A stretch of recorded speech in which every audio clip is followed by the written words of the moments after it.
This is LBC. From Global, leading Britain's conversation, The Nigel Farage Show. Mr. Nigel Farage. Thank you, Donald. Good evening, everybody. He is the eccentric Aldertonian, often funny, charming, gaff-prone. He makes us laugh. Some people he makes shout when they listen to him or see him on the television. But he is the one and only Boris Johnson. He is something of a one-off. But today was interesting, because today, as Foreign Secretary at Chatham House, he delivered a speech. It's a speech that was heavy in content, and a speech in many ways that in style was different to what we're used to from Boris. It was scripted. It was really quite professional. And he backed Donald Trump's approach to the North Korean crisis, insisting that the White House has an absolute duty to protect the USA. Have a listen and see if you agree with me. This is a more statesmanlike Boris Johnson. Kim Jong-un and the world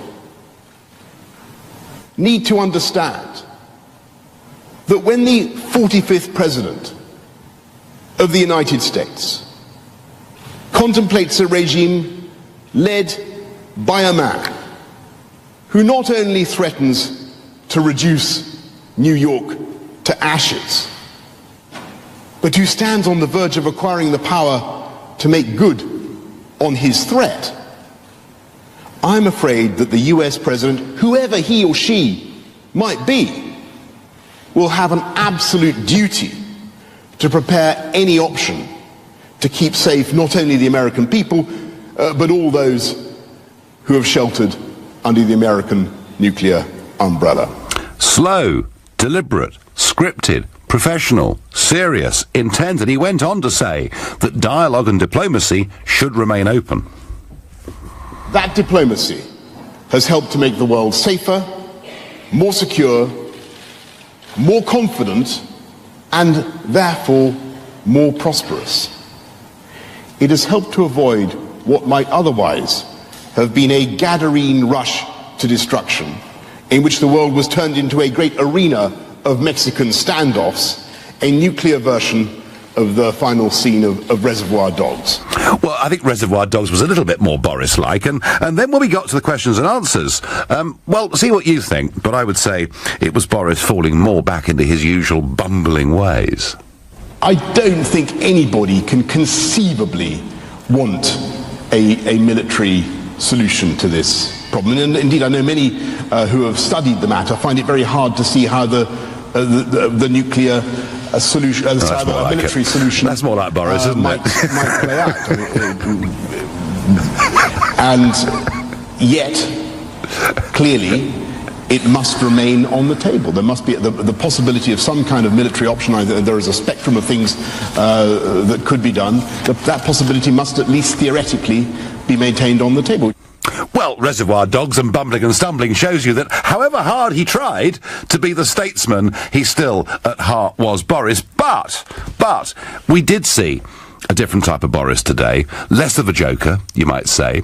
And of course this follows hard on the heels of his 4,200-word piece that he wrote for the Daily Telegraph, somewhat upstaging, you might say, Theresa May's speech that she went to give in Florence. He's said by those that know him best to be fiercely ambitious, desperately keen to be the next Prime Minister, and given, let's be frank, that the Prime Minister is far from being out of the woods in terms of her premiership, we could, by Christmas, face the fact that the Conservative Party would be looking for a new leader, and we, in turn, looking for a new Prime Minister. I want to know from you, can you see Boris Johnson as the next Prime Minister? If you think, yeah, actually, do you know what? He's got his act together, then call me on 0345 6060 973. Perhaps you think, no, sorry, I still can't take him seriously, in which case text to 84850, or perhaps you've got some advice for Boris as to what he needs to do to reach the very top of that greasy pole, in which case you can tweet using the hashtag Farage and LBC at LBC, and you can watch me on Facebook. I'm live here in London, and you can comment using that medium too. And we have a new caller, another person with the misfortune to be called Nigel, who lives in Plymouth. Good evening, Nigel. Good evening. It's a great pleasure to be able to speak to you. Well, thank you. I think Boris in the past has probably been a little bit untrustworthy. Uh-huh. I think he is seizing the initiative. He's got a degree of respect for Donald Trump, which I think is totally appropriate. I think that's true. I think that's true, actually, yes. Yes, I agree with that. But Nigel, do you take him seriously? Yes, I do. I live in Plymouth. My sister lives in London. When he was fighting for his second term as mayor, I was sitting in a petrol station listening to the radio, and I was impressed by the amount of detail that he actually gave to the people that were phoning in. So I think he's an intelligent man. When he was mayor of London, he brought in some top advisors. And I think he did a relatively good job. No, okay. And of course, he appeared regularly on LBC, an absolute regular on LBC Boris, who has not just appeared as a guest and done phone-ins with Nick Ferrari, he's also hosted shows here too, as indeed did another old Etonian, Jacob Rees-Mogg, this morning. So, Nigel, you think his track record as Mayor of London was a good one, he kept out of trouble, he delegated well, you see him as a future Prime Minister? I do. I think he made the underground a lot safer. I know some people who work for Transport for London, and they were actually full of praise for how he did make the tube safer by banning alcohol. So I think he's a man that can deal with issues. If he could bring a decent team in, I'd like to see John Redwood brought in as one of our major negotiators in Europe. You're on the Eurosceptic wing, Nigel, aren't you? Yes. Just a bit. One of the people that most impresses me is Aaron Banks. That man needs to basically be involved in strategy. Boris and Aaron together, wow, that would be a very exciting lunch to go to. We see how they spark off each other. And Nigel, let me just ask you one more question. There are some that say that Boris would be unsuitable for the top job because of some aspects of his private life. Do you think they matter, or do you, like me, think no one cares anymore? I don't think anybody cares. I think things are so bad in this country at the moment, both in the domestic agenda, with issues to do with law and order, with the way things are going, with negotiations within Europe.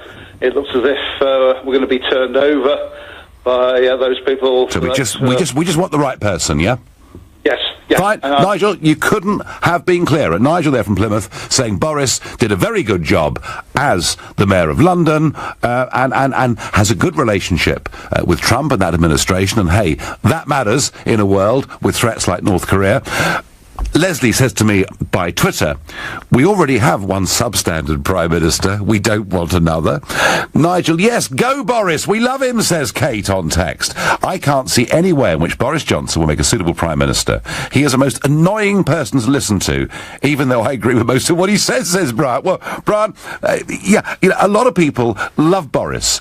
He makes them laugh a lot, just looking at him sometimes. And even today, when he was playing Mr. Serious, he hadn't combed his hair properly. I mean, there are things he just can't do. But he does, of course, I accept, upset a lot of people too. Jack is calling me from Stockton-on-Tees, another new caller to this show. Jack, good evening. What do you think? Good evening, Nigel. I think Boris Johnson has absolutely the potential to be Prime Minister. I think he's the most conservative and the most British politician within the Conservative Party. But what we have at the moment is we have a cabinet full of out-Remainers, or Ramonas, I should say, in terms of Philip Hammond and the Rudd. Why on earth? Does Philip Hammond ever smile, Jack? I mean, is Philip Hammond permanently miserable, or is it me, you know? Well, I don't know, but he must pay an absolute fortune in psychiatrist bills because he's the most depressing man I've ever seen. No, it's not him paying. It's we're paying the bills, not him, because he depresses me, Jack. Probably goes on expenses, just like Tony Blair's teeth. Get back to Boris. I think absolutely. But Boris Johnson is the Conservative within the Conservative Party, and I think one point that needs to be made is that we haven't had a genuinely Conservative Party in Great Britain for many, many years now. But, you see, if we have this discussion which we're having now of will Boris Johnson be the next Prime Minister, come this time in 2 years' time, because it's the Tory party, we'll be saying, well, could Jacob Rees-Mogg or could someone else be the next Prime Minister? Do you think it's possible, Jack, is it possible to have a conversation about the next Prime Minister who didn't go to a school just west of London, do you think? I mean, it's remarkable, isn't it? It's remarkable, isn't it? That here we're talking about two old Etonians again, after David Cameron, not so long ago. Maybe that's not a bad thing, but it is certainly interesting. Jack, I'm going to disagree with you on something. I don't think Boris is the most conservative figure in the Conservative Party. Indeed, when it comes to the issue of immigration, he actually, in the past, has advocated amnesties for illegal immigrants and has never shown himself to be tough on that issue at all. Well, the thing is, the Conservative Party, as collectively, has never really portrayed itself to be tough on the issue of immigration, nor as many other parties. So that's an issue which has always been in the long grass, so to speak. Nobody has ever really spoken about it, and that's through. Well, I did my best, Jack. I did my best to talk about it, and you got my vote, Nigel. And I noticed, thank you. I noticed that the more I talked about it, and the more people like Jack from Stockton-on-Tees voted for it, the more they started to talk about it. Funny that. So, Jack, you're 100% behind him, yeah? Well, I'd say 70%. I would like to see Jacob Rees-Mogg as Prime Minister, but, you know, I think that's a little bit too... Okay, so Jacob first, Boris second. Jack from Stockton-on-Tees, thank you. And I get here on Twitter, Boris Johnson is smarter than people give him credit for, but never a Prime Minister. He's no Jacob Rees-Mogg, is he? So it's Eton, Eton, Eton all the way. Solomon is a new caller from Stockport. Solomon, good evening. Good evening, Nigel. Just wanted to say thank you for what you've done. You've made massive sacrifices to, you know, bring us Brexit when it must have seemed absolutely hopeless for you. You made personal sacrifices, and it's just... Well, it did seem hopeless, Solomon, and I remember on New Year's Day 2016 thinking, gosh, am I going to be the only recognisable political figure that backs Brexit? Is everybody else going to run away for fear they can't win the referendum? And I will say this for Boris, he may have hummed and hard. He may have come to the party late, but he did back Brexit, and I believe that made a difference. I suspect, Solomon, particularly in London and the South East. So you know, I'm pleased that he did it. But do you see him as a PM, Solomon? Well, I mean, it makes a difference to me to have someone who actually backed Brexit. I mean, at first I admired May because she was, you know, obviously Remain, and she came out saying, you know, it's the people's choice, I'm going to back it. And if I'll call me naive at first, I thought maybe there's something in it. With May and Cameron, the impression I get is they're very sort of... I don't see any sincerity from them. I think they're very good at feeding, you know, telling the lines they've been fed. I think Bojo is a bit too sort of buffoonish, such that we do see a human side to him. I think he just end up, you know, blurting out things that he's not meant to do. I can't see it. He's very good at that, isn't he? Mind you, you could argue that the US president says some things that are pretty unconventional, and sort of a mini Trump has just won the election in the Czech Republic. So maybe, Solomon, maybe we're moving on to different times. I thank you very much for your call. You're listening to the Nigel Farage Show, exclusively on LBC. It's 7:16. This week on LBC, 5 days, 5 voices. To highlight that there may be difficulties ahead isn't to talk our country down, it's to be realistic. Chuka Omuna. I think a lot of concern around immigration is about the economy and what it says about your job and whether your job is secure. Can you get a decent home? Can your kid afford to buy a home around the corner from you? That is the kind of thing that really lies behind it. Those are the issues you've got to tackle. Just blaming all of that on Eastern Europeans is an utter con. Chuka Omuna in for James O'Brien tomorrow from 10, only on LBC. The binder's broken again, and it's so slow and awkward. Binding will always be a bind with a budget machine and supplies that aren't really up to it in the first place. Talk to Single Source Binding Machines. Their precision German-made binding machines are built to last for superbly bound documents every time, quickly and reliably, complete with free lifetime maintenance. Call 0207 515 0539. Exclusions apply. Lifetime maintenance based on purchase of supplies for the product's lifetime. Oh, I said, let's get a new kitchen, like I was getting a coffee. What was I thinking? Demolishing a room and making a new one? Who does this? And how am I an actual grown-up? Relax, relax. It's Trust a Trader. Just type in your postcode, what you need, and bam, local tradespeople appear. All who know what they're doing. For realsies. Oh, maybe I should get a new bathroom too. And a dress-up room. And a room for the kittens. Visit trustatrader.com. Trustatrader.com. You're not perfect.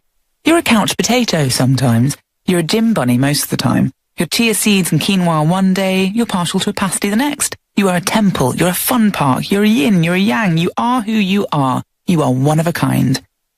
And at HealthSpan, we celebrate your individuality. However you look after yourself, HealthSpan have the vitamins and supplements to help you be you. Visit healthspan.co.uk today. HealthSpan. Go on you. Hi, you've reached Tom's voicemail. I can't come to the phone because Season 8 of Fox's The Walking Dead is about to stream on Now TV. I've been looking forward to this and I'm not missing it. So, leave a message. Although the Now TV Entertainment Pass does have over 250 box sets to watch. So maybe, don't call me, I'll call you.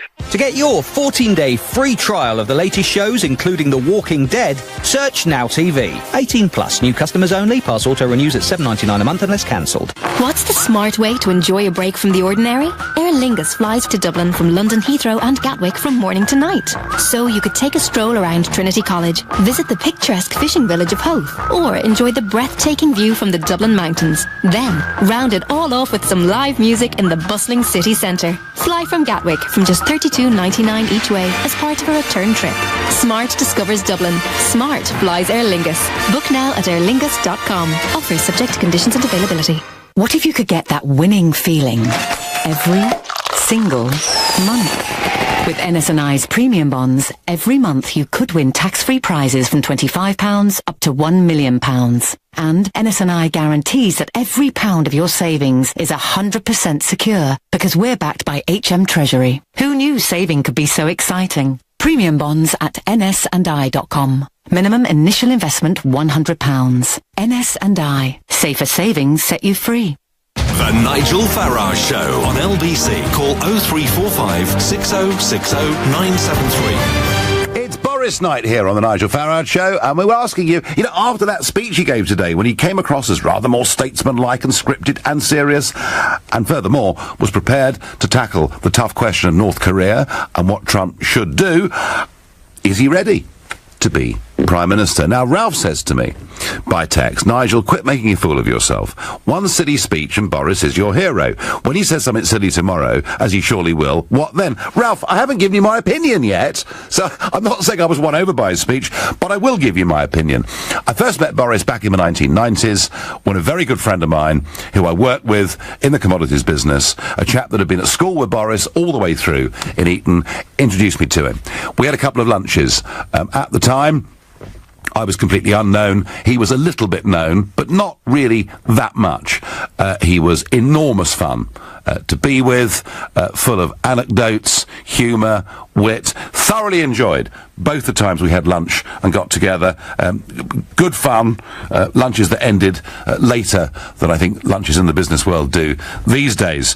But I have to say, during the referendum, I was thrilled he came out and back the Leave side. I don't believe without him we would have got over the line. I think he played a very significant role indeed. Something his sister Rachel, who of course is an ardent, absolutely fanatical Remainer, I think she knows her brother coming on at the end there did make a big difference.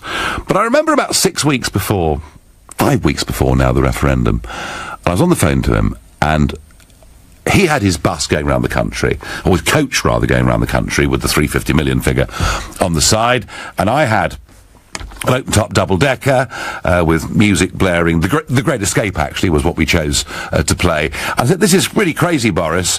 Why don't we have a coming together at some point? You, me, and Kate Hoey, who's got a Labour bus going around the country. Why don't the three of us converge on a market centre to show that whilst we're in different campaigns, we're actually on the same side? And he rather liked that. He said, oh, yes, he said, a little bit like the American army and the Russians meeting on the Elbe in Germany in 1945. And I liked it. He said it was a really great idea that those three separate campaigns would come together, big, united front, to show the voters that it didn't matter whether you were left, centre or right, this was about Brexit, our country. And he really agreed with it. He was excited by it. And then he said, I'll have to ask my people. I said, I'm sorry? Oh, I'll have to ask my people. I said, what, you mean the apparatchiks, the paid apparatchiks that run the campaign? Oh, well, I'll have to check with them. I said, you could be Prime Minister in 6 weeks' time. Can't you make a decision? And you know what? He couldn't. And that does worry me a little bit. I'm not sure he is good at making decisions. I see him rather like a political butterfly.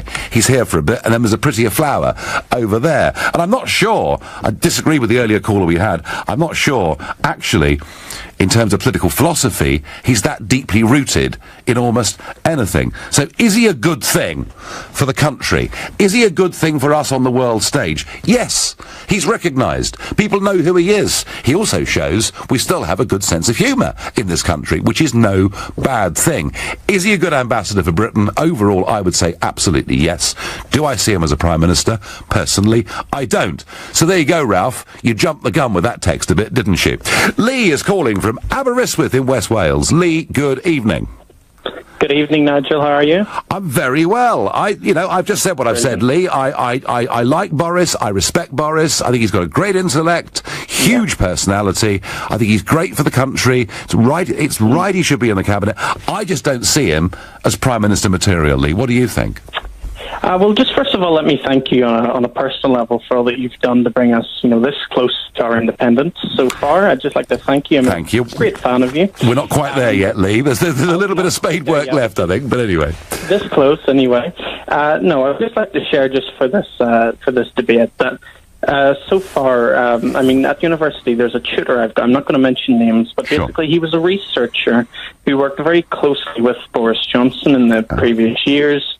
And he said that the very moment that you underestimate Boris Johnson, the way he likes to act a bit like the guy, he likes to mess around a bit.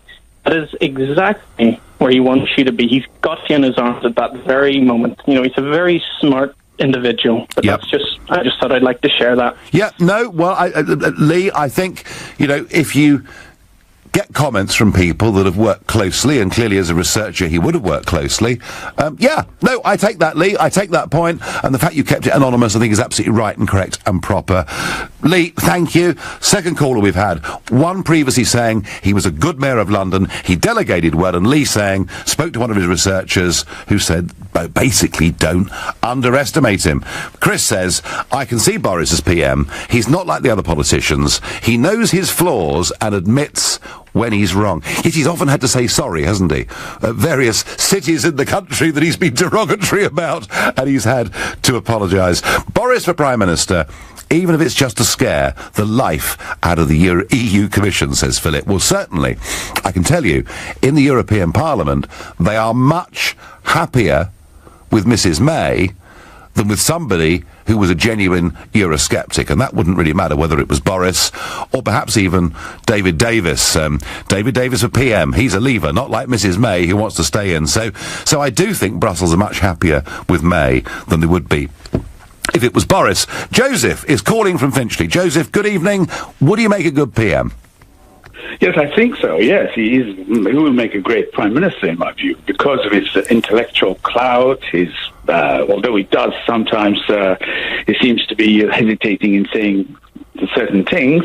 But in general, the personality he has will show up when he is in a big role as prime minister, I think, and especially considering all the reasonings he made in the article he published in the Telegraph, and also the arguments he has made so far, and I've listened to that closely.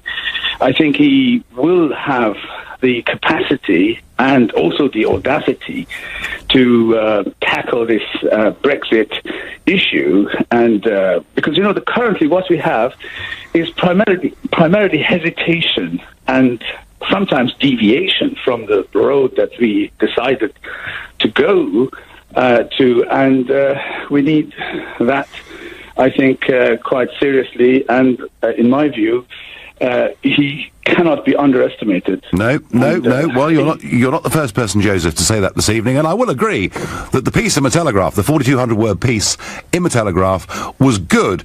Not just that it was well written, but it actually had a vision for where the country goes post-Brexit, something that is desperately lacking from Mrs May. So, Joseph, as you can see, I'm a fan of Boris Johnson. I just don't see him being the right person for that top job. Joseph, thank you very much indeed. And Joseph, in fact, every one of them so far tonight have been new callers thus far.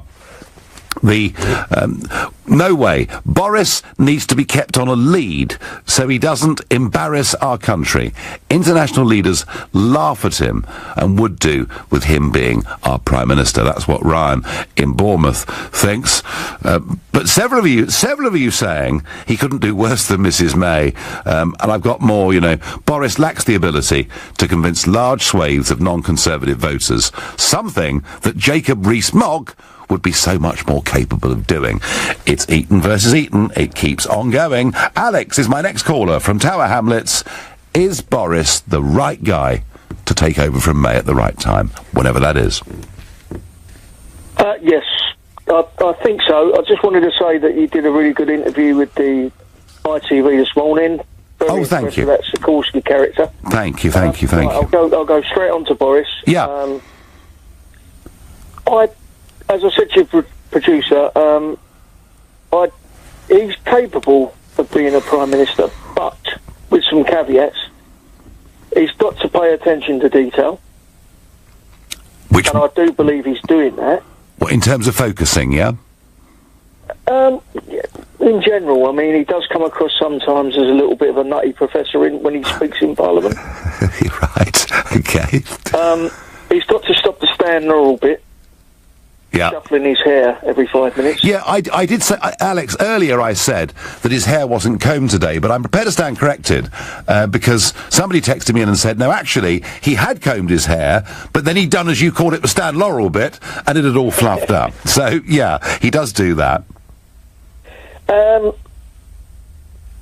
He's got the intelligence to be a Prime Minister, and he's good with people. That's the main thing. I mean, the electorate love him. I mean, I'm Tower Hamlets. I come up to Romford and Hornchurch and around that area quite a bit. Yep. And he's absolutely loved up here. So, Alex, there's no doubt. There's no doubt that he does. In many, many people, he makes them smile, they like him, they respect him, they see his intellect. I thank you. Lynn says, Boris speaks several languages. That would help on the world stage. Not so sure, they all speak English now. Suzanne says, we love him, but not that much to have him as Prime Minister. But Alan says, and remember, there are people that think the other way, and quite a lot of them, Boris is a buffoon. He's incapable of representing us to the world. You're listening to The Nigel Farage Show, exclusively on LBC. It's 7:30 and time for the news with Philip Chrysikos. It's understood a Labour MP has resigned from Parliament's Women and Equalities Committee after making derogatory comments about women, those overweight and gay people online. Earlier, the Sheffield Hallam politician refused to step down following the posts that he made. It was Gerard O'Hara more than a decade ago. Theresa May has told MPs Brexit talks are going constructively despite reports she recently seemed anxious and begged for help from the European Commission's president. As the Prime Minister updated the Commons on her Brussels summit last week, Jean-Claude Juncker is denying leaking the account, adding he's shocked at those German press reports, adding Mrs May was in good shape and not tired. First Minister Nicola Sturgeon has told LBC she welcomes the decision to free a British man jailed in Dubai for touching another man's hip. Jamie Harron from Stirling was arrested in July. He says he's shocked and relieved at the authorities' decision. LBC weather dry this evening with rain spreading from the west overnight, a low of 11 degrees. Tomorrow, rain in Wales and the north and west of England, cloudy elsewhere, a high of 18 degrees. LBC travel on the M25 and it's queuing for over an hour on the clockwise side from junction 29 for Romford towards junction 1A for Swanscombe. That's after a lorry broke down earlier on. Now in Clapton, and it's slow moving on Lea Bridge Road. That's in both directions between the Lea Bridge roundabout and Wattersfield Road, and is following an accident earlier on. And the M4, that's queuing on the westbound side from junction 8 for Maidenhead towards junction 10 for Bracknell, and is following an accident which has been moved to the hard shoulder. LBC Travel, I'm Anne-Marie Walsh. This is LBC.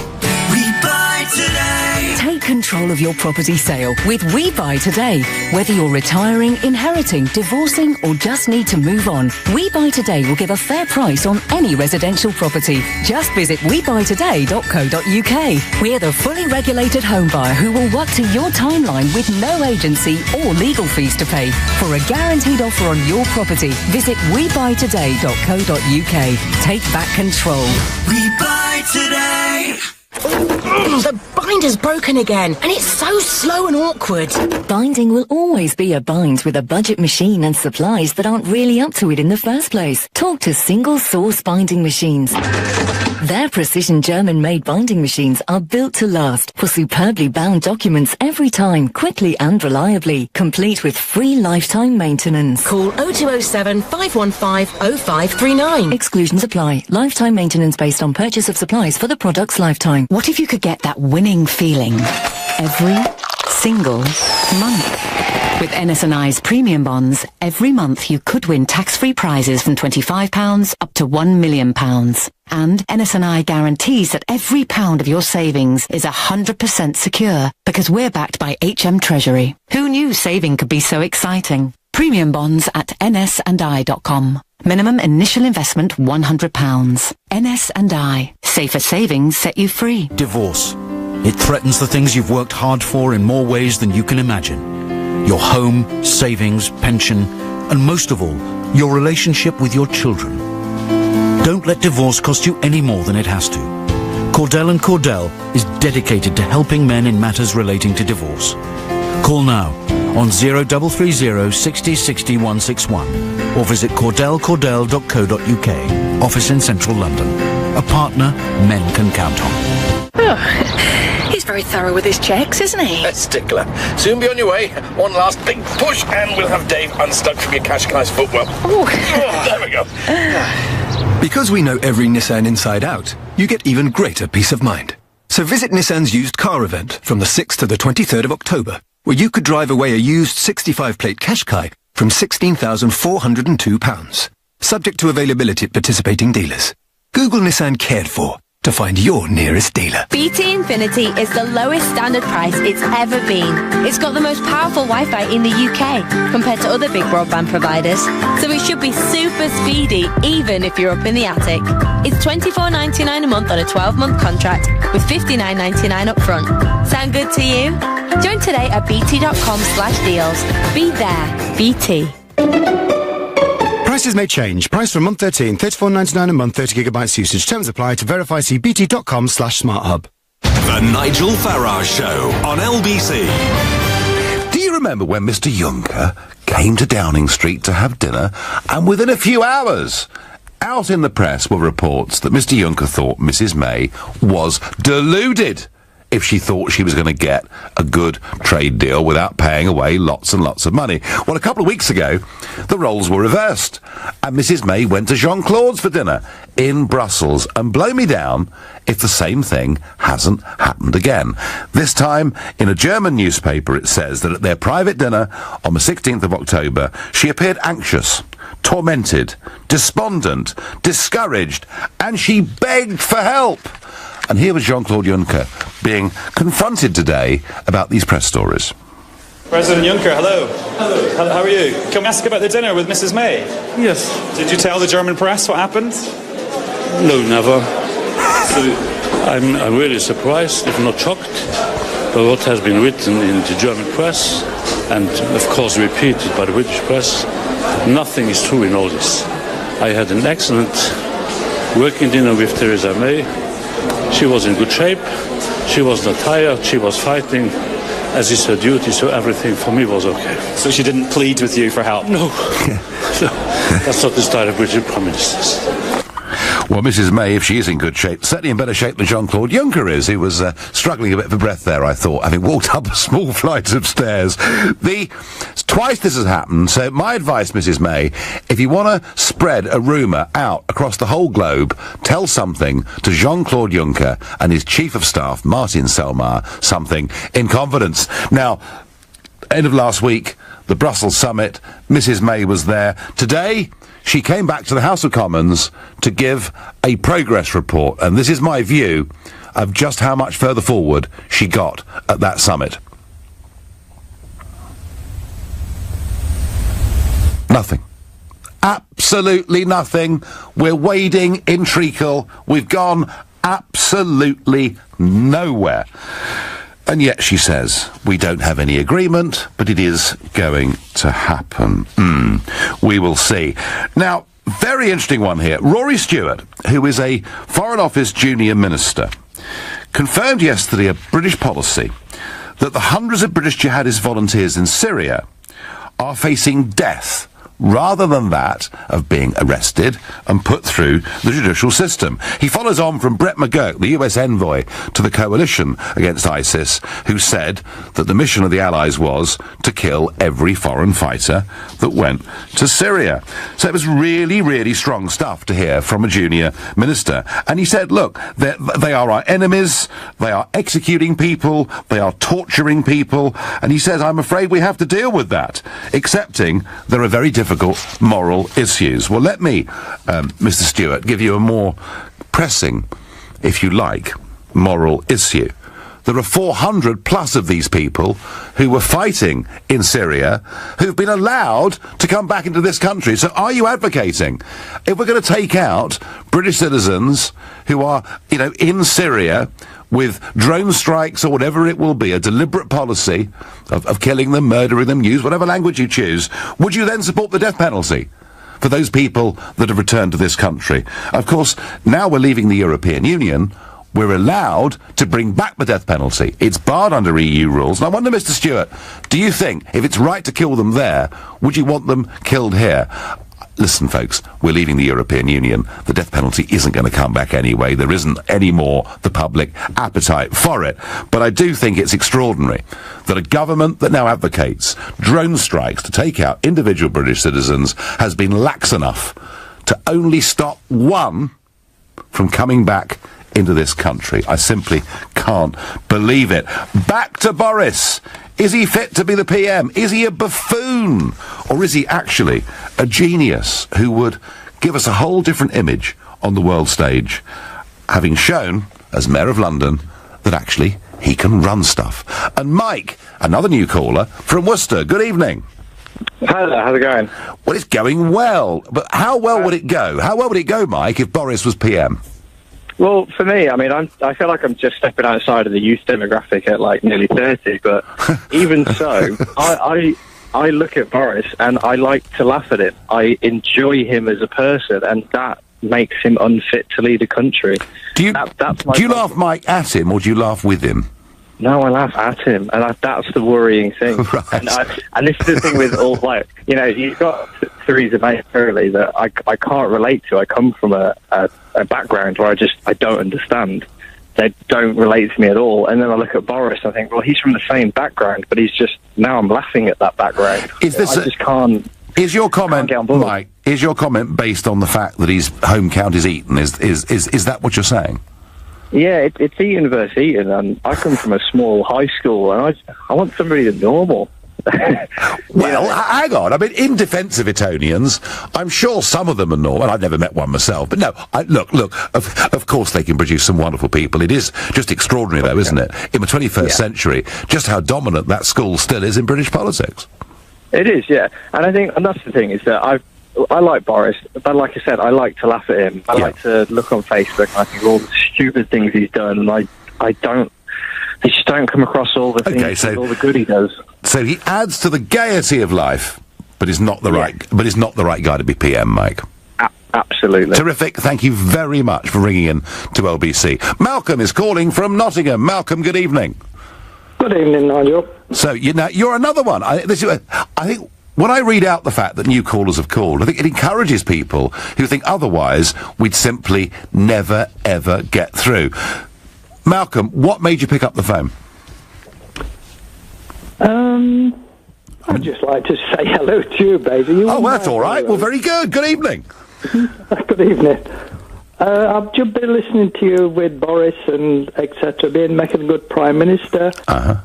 I personally don't think he'd make a good Prime Minister, but all of my life I don't think I've ever fully respected any Prime Minister. I think the British government in general have been quite weak over everything, and they soon back down, and then you get the likes of Blair, whatever he was, I don't want to know. He was just hateful person. That's it. Well, that's your view. I mean, millions loved him, Malcolm. But Malcolm, so you're another one then that likes Boris but doesn't see him as PM, yeah? I don't say I like him or I don't dislike him either. I don't pay any attention to him, really. Okay, so come on then, Malcolm. If it's not Boris, who do you think would be a good Prime Minister? Well, there's only one I'd respect, and I think he's a strong guy, and he knows his facts. That is Rees-Mogg. Rees-Mogg. Well, you see, there we are, Mogg mania. Malcolm, can I ask you, did you listen to Jacob this morning? Because he was guest hosting for James O'Brien this morning on LBC between 10 and 1. Did you listen in? Away today. Okay. I didn't listen to the television and radio at all today. Right, well, I tell you what, Malcolm, as a Rees-Mogg fan, and for all of you out there, whether you like Jacob or you loathe Jacob, doesn't really matter, but he was on LBC today, and the highlights, the best of Mogg on LBC from this morning, you can get by simply going to lbc.co.uk. Malcolm, I recommend that you do it. I thank you for your call. Mike is ringing me from Edinburgh. Mike, good evening. Hi, Nigel. So, is Boris the boy or not? Well, I think he has a bit of a credibility issue. You know, he has the reputation as being a bit of a buffoon. We kind of know that. But he does have a lot of things going for him. He's intelligent. I think he's undeniably a skilled politician. But the most important thing is that he voted Leave. And he is the politician who voted Leave who has the best shot of becoming Prime Minister, isn't he? Well, him or I suppose David Davis would have a shot at it too, wouldn't he? Sure. But either way, to be honest with you, I mean, yeah, the fact is, I think the most important thing is that it's someone who voted Leave. We can't have so many politicians in that cabinet, senior cabinet positions filled by people who voted Remain. Given what's going on with these negotiations and the increasing talk there is about there being some kind of referendum at the end of all of this, it's absolutely essential that it's someone who actually believes in Brexit. I mean, you'll know better than anyone, the EU are going to be dead set on creating the worst possible deal for the UK, even if it means shooting themselves in the foot. Absolutely. Well, that's at least what Brussels wants to do. I'm hoping to see, as the months go on, some genuine common sense coming from the member states. But no. Listen, I agree with you, Mike, completely that it does need to be a lever that takes us through and actually takes the ship of state and turns it around by 180 degrees, because that's what the Brexit referendum told the government to do. You need somebody with belief. So, as far as you're concerned, Mike, it could be Boris, yeah? But here's the thing. If the European Union want the negotiations to go badly, and there's any talk about any kind of referendum, let's bear in mind there's a lot of conflation around what the question would be. Are we talking about a deal or no deal and let's have a Brexit referendum? Or are we talking about Brexit or no Brexit? And if there's any whiff of it being the latter, the negotiations are completely undermined, and the fact that there is a Remainer in number 10 I agree. Leads me to believe that they could well be sabotaging the negotiations. Well, that's going a bit far, but let's put it like that. Let's put it like this, Mike. It isn't going very well. Mike from Edinburgh, another new caller. I thank you very much indeed. The trouble with Boris is he doesn't really want the job as PM. He had the opportunity when Cameron resigned. Rees-Mogg is the man, says Ollie.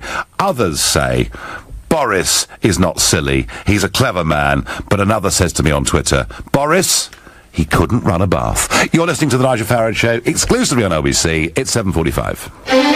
Coming up at 8 on LBC, Clive Bull. There's strong public support to outlaw unpaid work experience that lasts more than 4 weeks. It's being called a modern-day scandal. So should unpaid internships be banned? Clive Bull on LBC. What if you could get that winning feeling every single month?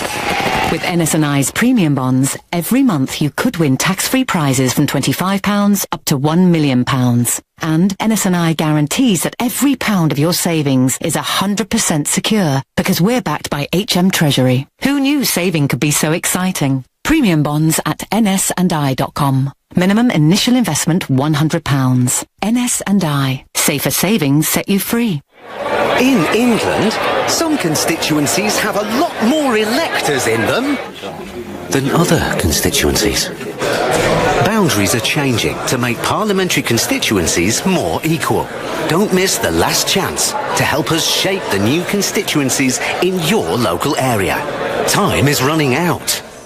View a map of the proposed changes in your area and have your say at bce2018.org.uk. Winter can hit you hard if your boiler's not up to it. So make sure your home or business stays a step ahead this winter with a new boiler from British Gas for half price. You'll still get our full fixed price guarantee and our full 5-year warranty, and you'll only pay full price for the installation. Oh, and don't worry, you will get a full boiler. It's only the price we've cut in half. But hurry, this half-price offer ends 31st of October. Get yours now and be a step ahead this winter. Search British Gas New Boiler. Conditions apply. From the elegant palazzos of the aristocratic port city of Trieste to the tiny, narrow streets and stacked houses dug into rocks in Matera to the gently rolling hills of Le Longue in Piedmont, famous for Barolo and white truffles, and the grand piazzas of Catania overlooking majestic Mount Etna. Italy is the perfect short break destination at any time of the year. See, taste, discover authentic Italy. For inspiration on where to visit on your Italian short break, go to italia.it. Hi, you've reached Tom's voicemail. I can't come to the phone because Season 8 of Fox's The Walking Dead is about to stream on Now TV. I've been looking forward to this and I'm not missing it. So, leave a message. Although the Now TV Entertainment Pass does have over 250 box sets to watch. So maybe, don't call me, I'll call you.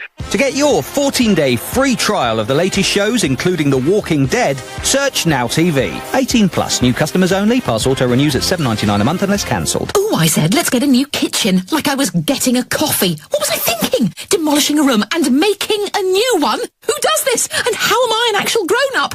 Relax, relax. It's Trust a Trader.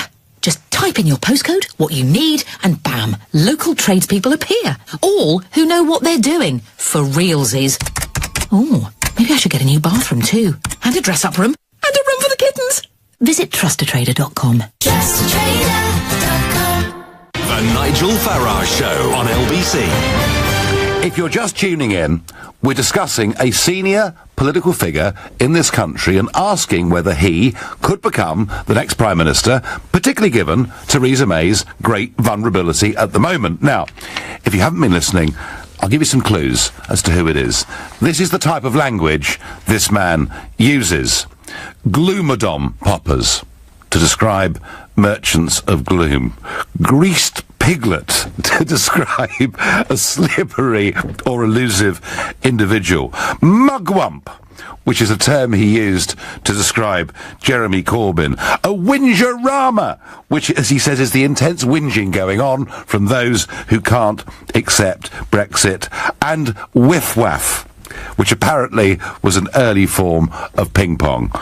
That, I think, was at the Beijing Olympics, when London was up next, and he gave a remarkable speech in which he said ping-pong is coming home.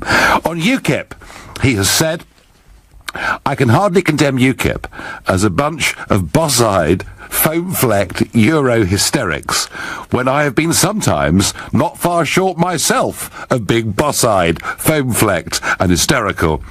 And on the European Union, he described it, he said, it's a stitch-up. It's the biggest stitch-up since the Bayeux Tapestry. So it's Boris Johnson that we're talking about, who I think in many ways is rewriting his own version of the Oxford English Dictionary. He is flowery, he is fun, he is bright, he is a massive personality. Some people like him, some people can't stand him. I like him very much. I think he's great.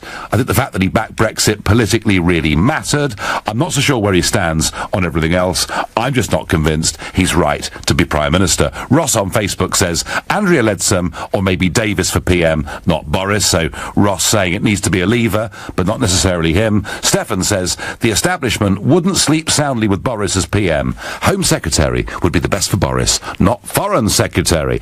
Simon is another new caller from South Norwood. Good evening, Simon. Good evening, Nigel. I'm a first-time caller, so bear with me, I'm a little nervous. Well, welcome, and don't be nervous. Just think we're having a chat over a cup of tea or a pint or whatever your thing is, you know. Right, with Boris, what's been frustrating me on the show so far, we're 50 minutes into it, is that it's been on the tip of my tongue and no one's saying what really needs to be said. And that is, he bottled it. Almost, when was it, last year in June after the referendum. He had every opportunity to be Prime Minister. And for me, he lacked courage and he lacked guts. Now, let's look at Margaret Thatcher in 1975. It didn't look like she had a chance when she challenged Ted Heath, for those of you that can remember that far back. I don't patronise anyone. Let's look at David Cameron in, when was it, 2005 in November? He was the outsider. David Davis was going to be the leader of the opposition. That's what everyone said. It didn't happen. So, to me, it's absolutely essential that someone has the courage, the tenacity and the sheer guts to actually put themselves above the parapet. Well, Simon, you have brought together very well a couple of things that I've said. I said earlier on the show that I found him in the run-up to last June to be indecisive. Yeah. I also later on described him as a butterfly, didn't I? Okay. Yes. And you then have gone back to that period and said that he bottled it. So what happened? What happened? We've had the referendum result on the Friday morning, all right? Yep. Cameron has resigned at 9 o'clock dramatically in Downing Street. There is a leadership contest or coronation about to happen. Andrea Leadsom had said to Boris that she was more than prepared to support his bid for leadership, provided she became the Chancellor of the Exchequer, and he was to let her know by text by a certain time on Saturday whether that was the case or not. Guess what happened, Simon? Well, I wasn't aware of that at all. Hang on, well, let me finish it through, because it backs up everything you have precisely said, bringing together my earlier points. So where was Boris on the Saturday? Playing cricket. And probably having a few beers and a good day, and he never ever got back to Andrea Leadsom. It simply slipped his mind. She took that as a sign that she was not going to be part of his main team, and in the Sunday newspapers we got the announcement that Andrea Leadsom was going to have a run to be Prime Minister. That run didn't last long, but Boris had lost support. Gove had decided that he wasn't suitable, and I think that sums up, in a way, Simon, why I don't think he's right to be leader. He is indecisive. He does move around on issues. You know, I like him as a person. Simon, I'm pleased you picked up the phone call. You're absolutely right, but he didn't bottle it. He blew it. All right? He blew it. He had an opportunity there, and just through a combination of disorganisation and laziness, the chance slipped. Simon, thank you for your call. Do call the show again. I thank you very much indeed. Dave is calling me from Shrewsbury. Dave, good evening. Good evening, Nigel. So, is Boris the right man to be our PM? No, I don't think he is. I think you've just, in your few words just now, I think you've encapsulated exactly what I think about Boris. Yep. He changes his mind. He doesn't know where he's going. He tends to hunt with the hounds and run with the hare. Mm-hmm. But I think the best candidate would be David Davis. Yeah. And I think alongside him as EU negotiator, because obviously he wouldn't do that, I think Jacob Rees-Mogg would be a perfect EU negotiator.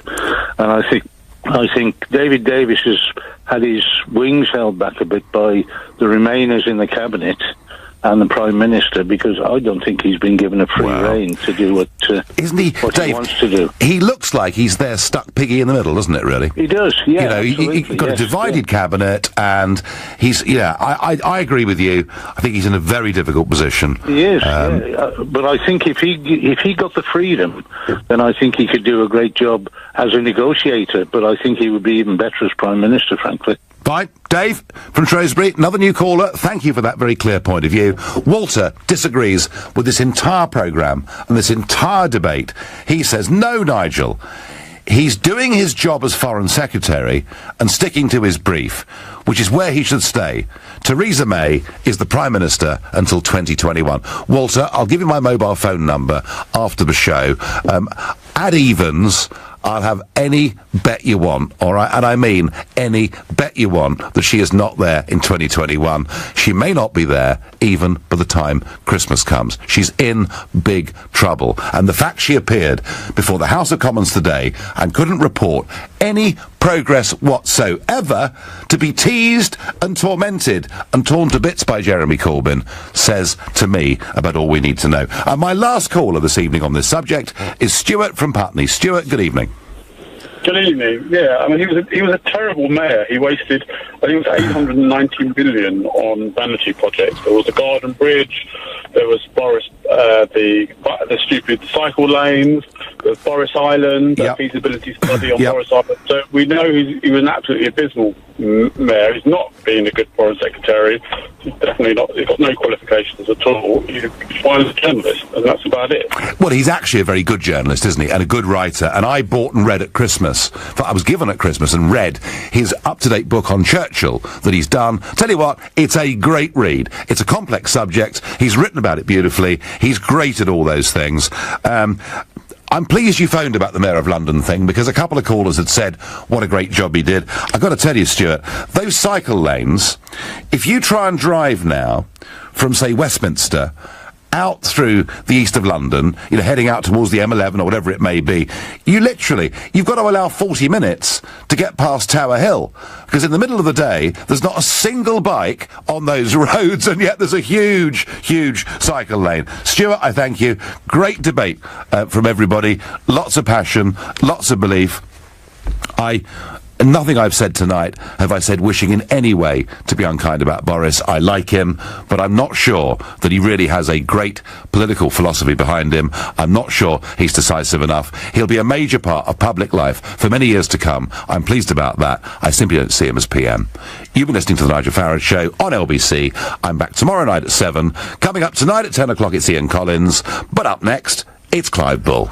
Nigel, thank you. And coming up at 9, we've got the business hour, so it's your chance to get some advice from our business expert, Emma Jones.